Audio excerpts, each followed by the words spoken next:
Hi, it's Carl Brower, and I'm standing next to the all-new Boss 429 Mustang. And yes, I said all new because like every vehicle that comes from Revology Cars, this is not an old Mustang that they've tried to make better and put new things on. This is a brand new car built from scratch, from the ground up as a new vehicle. And we're gonna hear from the boss of Revology about this new Boss and how it broke ground. Mr. Tom Scarpello, would you please come in here and explain all the advantages that this car has, even over some of your more recent creations that have a lot of advantages already? All right, well, thanks, Carl. I appreciate it. I do need to point out one thing, though. It is technically a 1969 Mustang that we have restored and modified. Right. Technically, it's a resto mod. Technically, it's a resto mod. I hate that word. I know, we both hate that word. And when I say it's an all-new car, I mean, what it's got in common with an original Boss 429 Mustang is pretty small. Yeah. But you confirm that for me, please. You're the man who made it actually happen. Those of you who are not familiar with Revology, we've been around for over 10 years. And one thing that is unique about us is we've focused exclusively on 60s Mustangs from the very beginning. It's 65 through 68 for several years, and then this is our first 69 model. And you're kind of moving through the model years. You started with 65s and now you're up to 69. Kind of moving through the model years. We discontinued the 65, 66 last year to make room for this. And we continuously evolve, continuously improve our platform. Every car that we've built since the very beginning, and we've delivered approximately 340 cars to date, is based on the same platform. You know that the original Mustang, the 64.5 to 70. So we have our version of that platform that has a double wishbone front suspension, has a 3-link rear with a torque arm and a panhard rod, 4-wheel disc brakes, rack and pinion power steering. That platform, though, has evolved continuously. If you were to flip it upside down, there's nothing in common. You wouldn't recognize it at all as a Mustang. That's true. You know, we started Revology with the idea of taking a different approach to the resto mod segment. You know, the technology has changed so much over the 50 or 60 years since these cars were originally designed. And, you know, it's a really big challenge to bridge that gap. You know, a lot of people think about powertrain technology. A lot of people think about chassis technology, but what they miss are all the other elements of an automobile that have changed also. Things like body structures, like sealing systems to, you know, for water intrusion and wind noise. Things like electronics, things like closures. Yeah. So those are all the things that, the kind of the non-sexy things that, you know, it doesn't look good in a video. Right. You know? Yeah, and it's hard to see it when the car's done and you're driving it, but yet it's in there somewhere. I mean, door hinges, I thought was something fascinating. I've driven one of your earlier cars and talked to you, and how nobody thinks about a door hinge until they're trying to drive an old muscle car, and especially at this point in their age, and every time you open and shut it, you're just hearing this nasty noise, and half the time the doors don't line up very well because over that time the hinges have kind of sagged down and they're not really shutting very well. Yeah, that's absolutely true. So, you know, our approach has been to focus on all of those other elements as well as the powertrain and chassis, and really deliver a finished vehicle. You know, a vehicle that is very well integrated. All the systems are designed to work together like a proper automobile. Right.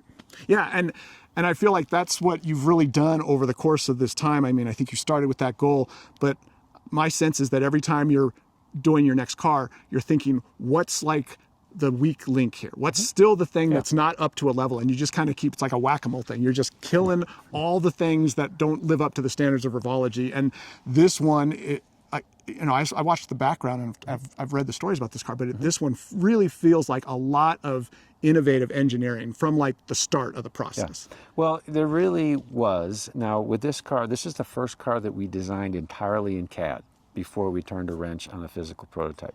And that really allowed us to do the design work more efficiently and more effectively. So when we actually went to the prototype phase, you know, we already had 90% of everything sorted out. You know, what components we would use, where we'd place them, like how everything was going to work together and fit together. We built the mule car. We built it completely to a running vehicle, took it out, tested it, validated it, took it apart, and then built this car. This is our first pre-production vehicle. Like the full prototype that's close to production. Yep. Yeah, I would say it's like a production level prototype. Okay. And there's only a few things on it that aren't fully production representative. But, you know, that having that validation is absolutely critical, because there's all kinds of things that you couldn't think of. And you can do a lot in CAD, right, but there's no substitute for actually having a physical property to validate. Yeah, and not only experiencing it on a track, but like on roads and driving it and sitting in it and maybe driving it for 3 days and realizing, oh, this doesn't quite fit over here, or I'm reaching too far for that, or whatever it is, So you've done all that. Now, I know 3D printing has become an increasing component of how you engineer and produce these cars, and it helps you constrict or lower the time that it takes to get these things from concept to production. Any examples specifically that you'd want to talk about that were 3D printed? There are so many examples. I mean, this interior is almost all new with Revology designed parts.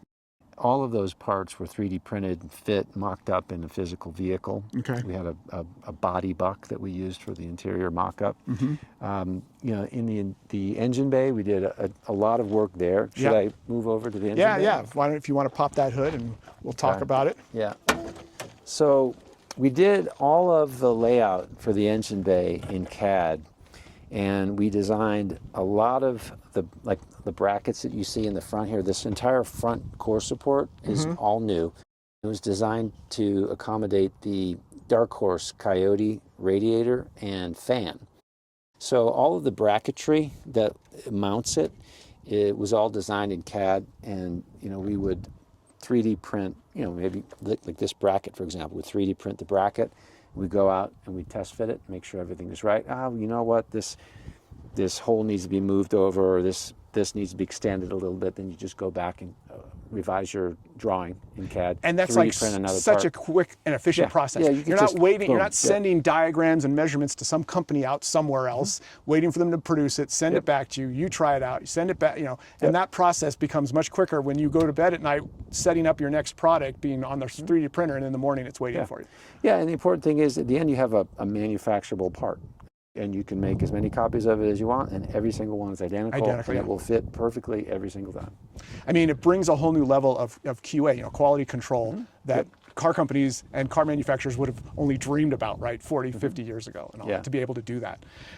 You also talked about CAN bus, and tell me real quick, I have a sense of it, but I want to make sure both I and anyone watching this video understands exactly what the term means and how it applies to this vehicle. Sure, and that's one of those non-sexy things that don't do great in the video. Everyone starts going zoning out. You're talking about CAN bus now.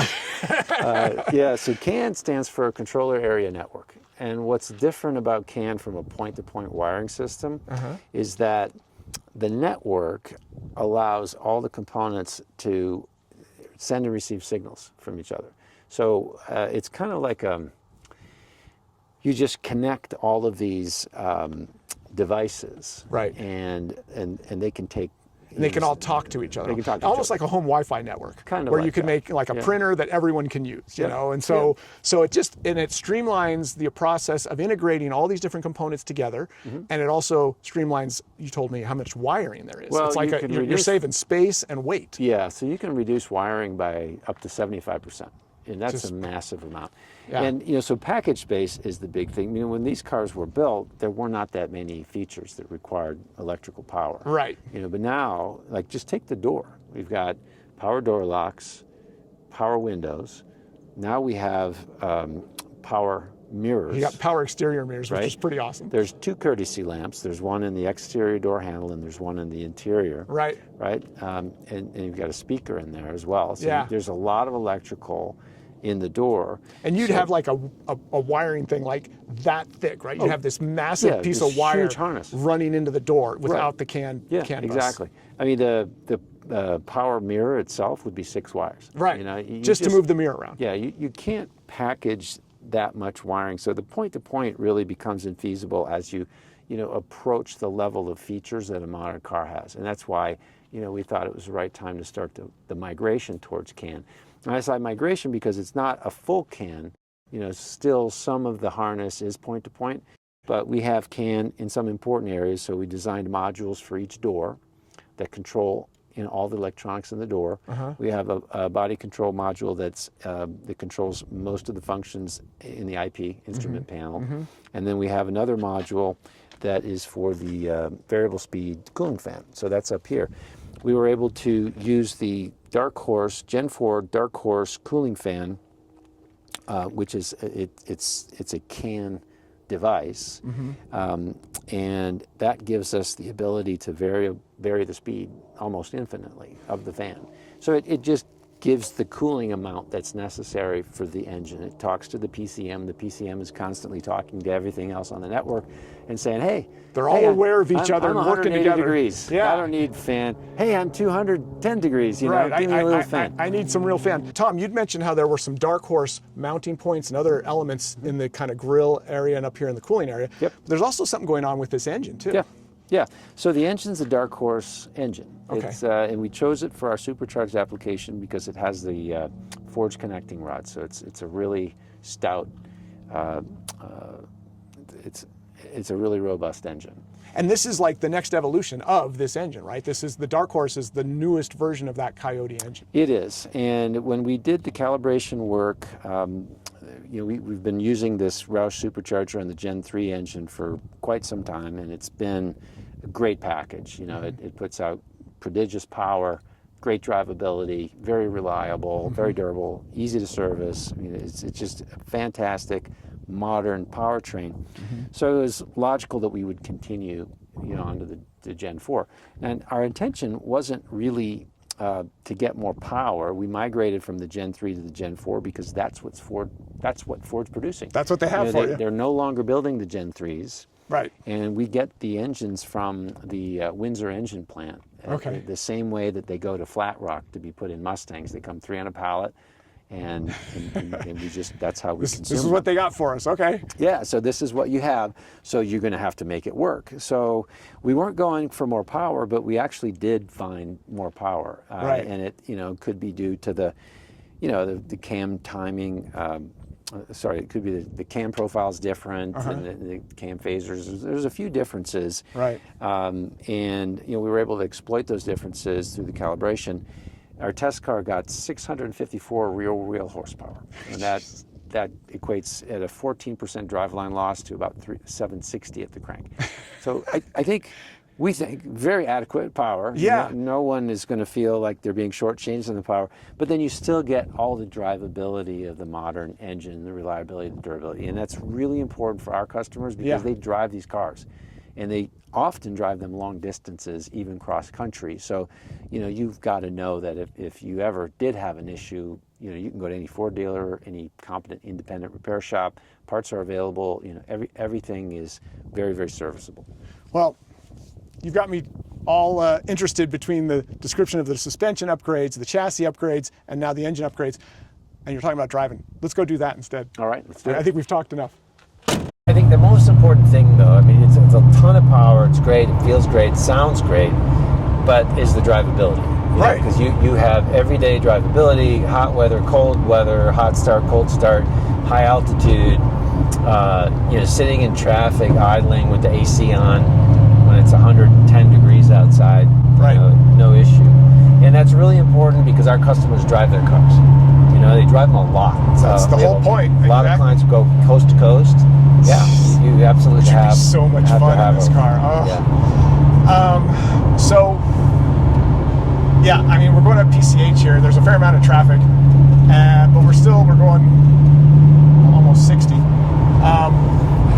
And I am just breathing on the throttle to maintain these speeds, and I'm doing that on purpose, both because I don't have any room to go any faster, but also I want to make sure you can hear us, because this thing's got a sweet exhaust note. I mean, just an amazing exhaust note that I already am in love with. But I wanted to talk about some of the specifics. Okay, now we already talked about some of the 3D printing, and you were pointing some of that out on the outside of the vehicle. Yep. But you've done a lot, just as you told us now that the engine is another evolution, a further evolution of even some of your more recent stuff, and it's got more power, and it's got probably, I'm sure, just more refined and capable power creation because of that evolution of the 4th gen Coyote engine. But that's just one of many pieces that you guys did a serious engineering work on this car. Well, we really did. It's not just another body style. We set out to elevate the craftsmanship, the ergonomics, and the overall refinement.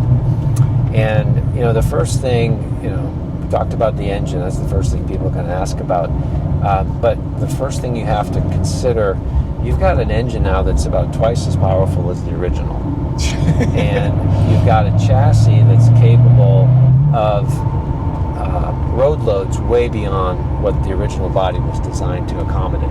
Okay. So we had to work a lot on the body to stiffen it up considerably. So we did several things.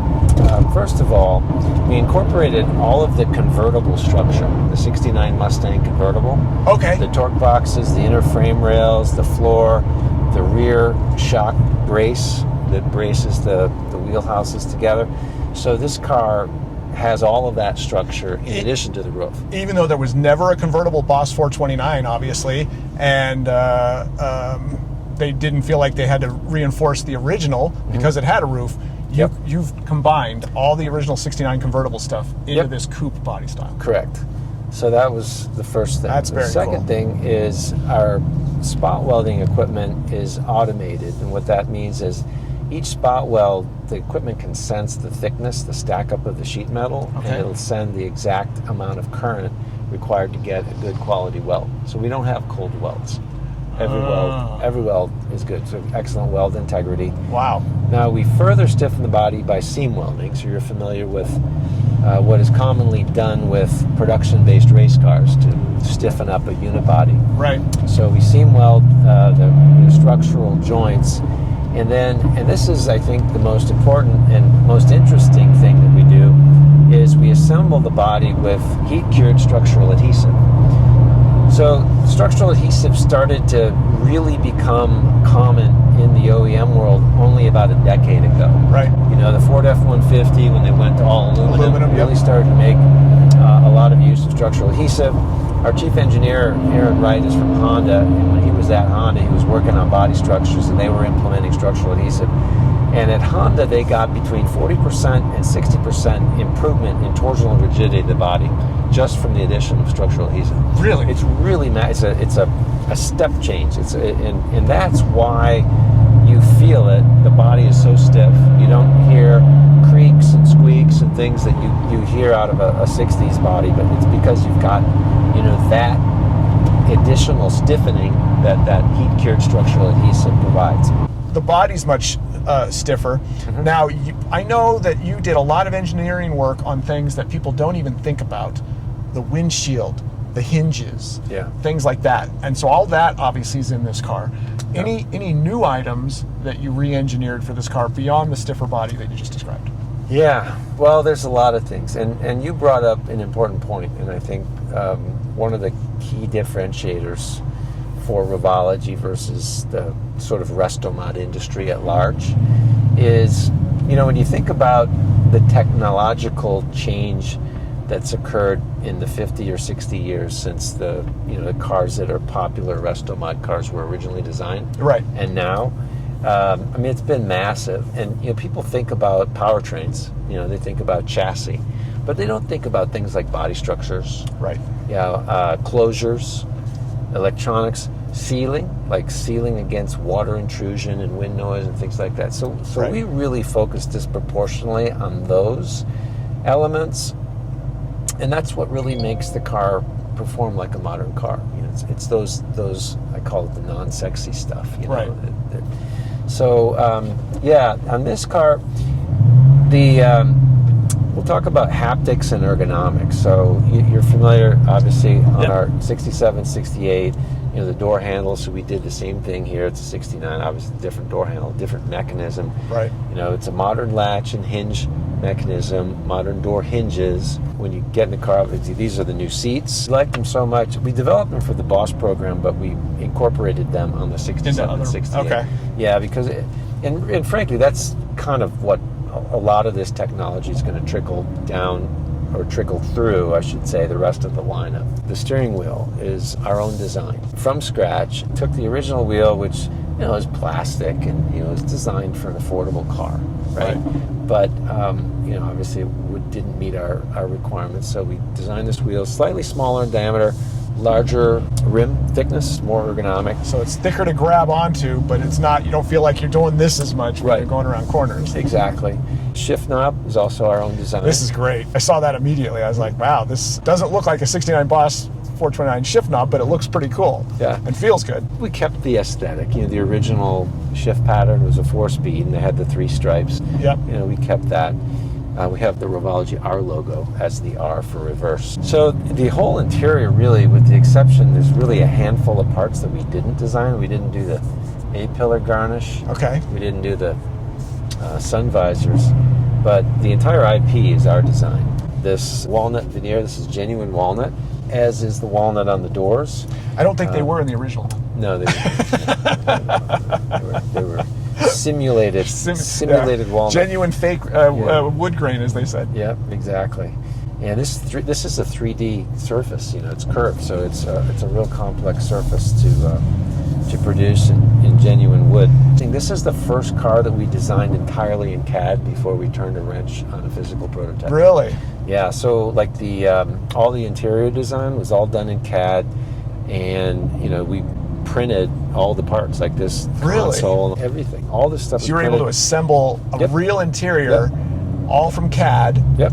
Without having to worry about, use any other production houses to help you get there. Yep, we did it all in-house, and that it's just quicker. You know, you just turn it around, you just set the printer up, and it prints all night, and you come in and you got a part.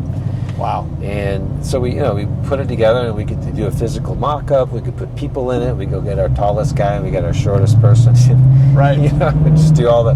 Hey, do you fit? You comfortable? Right. You know, we originally had the window switches and the exterior mirror power switches in the door, and it was a cluster of switches.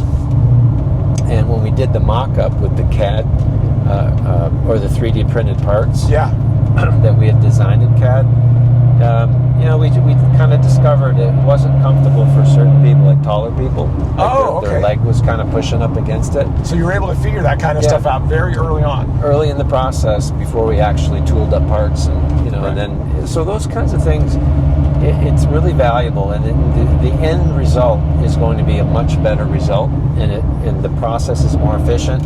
Right. And that means you can just do more, and you can do a better job when you have those kinds of sophisticated engineering tools. That's pretty amazing, Tom. Yeah. All right. Well, we're slowly breaking out of traffic. We still got, of course, a little bit of us, but we're off PCH. Now, this is the area that was, of course, devastated by a lot of these fires recently, about a year ago.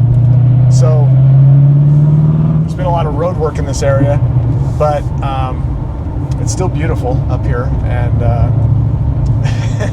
it's kind of like a dream come true. You know, you're driving along PCH in a classic Mustang, or what looks like a classic Mustang, but it really isn't actually in any way except looks. And I feel like I have just been soft pedaling the throttle for so many reasons, from the traffic to wanting to be able to hear you, and it's almost comical to me how much throttle I've been using so far to keep up with traffic. Yeah. Well, as soon as we get some open road, I'll shut up and you can drive.